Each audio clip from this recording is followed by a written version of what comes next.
Deleting apps on your Pioneer Xumo TV helps manage storage and performance.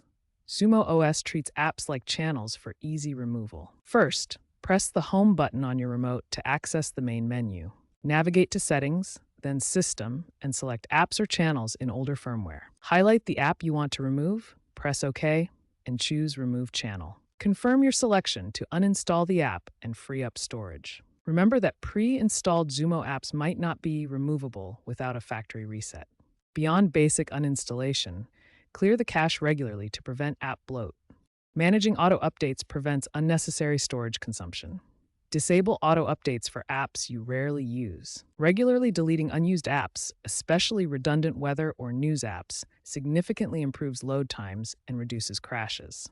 Always ensure your TV's firmware is up to date to benefit from the latest features and bug fixes.